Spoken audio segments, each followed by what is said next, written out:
Hello and welcome back to your own YouTube channel H for Hindi 1 to 1 English structure number 138 and 139। पहला structure क्या है? वह समय पर परीक्षा पास करने में असफल रहा या फिर किसी भी काम को कर पाने में अगर कोई असफल या विफल रहता है तो उसके लिए आप कहते हैं फेल। अरे, फेल टू। और इसके साथ आप बेस वर्ब का इस्तेमाल करते हैं। अब उदाहरण के तौर पे वह समय समय पर परीक्षा पास करने में असफल रहा। ही पास्ट की बात है, सिंपल पास्ट की, तो इस वजह से ही फेल्ड टू। और इसके बाद बेस फॉर्म चाहिए वर्ब का, सो पास द एग्जाम। और समय पर, on time. He failed to pass the exam on time. सरकार भ्रष्टाचार को रोकने में विफल रही। द गवर्नमेंट फेल्ड टू, भ्रष्टाचार को रोकने में। अब देखिए, भ्रष्टाचार करप्शन होता है, लेकिन जब भ्रष्टाचार को रोकने की बात आती है तो उस केस में आप कहते हैं the government failed to prevent corruption. The government failed to prevent corruption. फिर आता है वह सही समय पर आवेदन जमा करने में असफल रहा।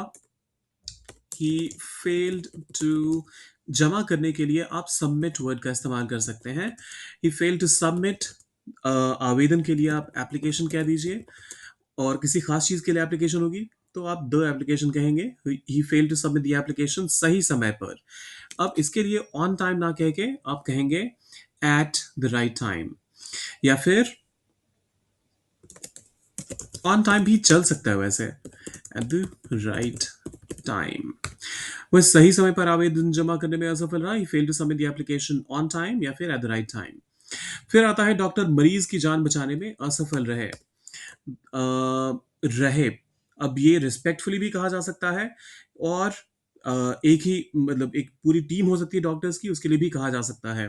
तो द डॉक्टर्स, मैं यहाँ पर इसे प्लूरल के तौर पे ट्रीट कर रहा हूँ। आप अगर सिंगुलर ट्रीट करते हैं तो बस बस ऑब्वियसली ये ध्यान रखना पड़ेगा आपको कि उसके साथ आने वाले वर्ब में भी उस चीज़ का ध्यान रखिएगा। सो द डॉक्टर्स असफल रहे, फेल्ड टू, जान बचाने में, सेव, मरीज की जान बचाने में, save the patient's life. The doctors failed to save the patient's life. Police चोर को पकड़ने में विफल रही। The police failed to catch the thief. अरे, the police failed to catch the thief.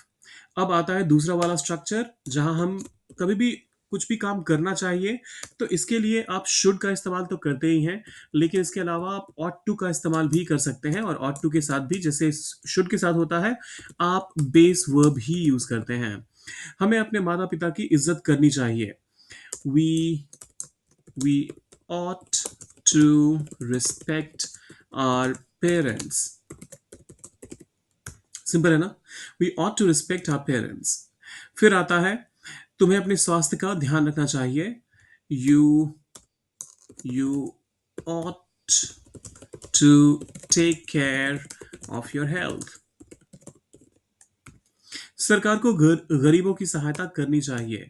The government ought to, अरे, ought to, सहायता करनी चाहिए, हेल्प गरीबों की, help the poor. The government ought to help the poor।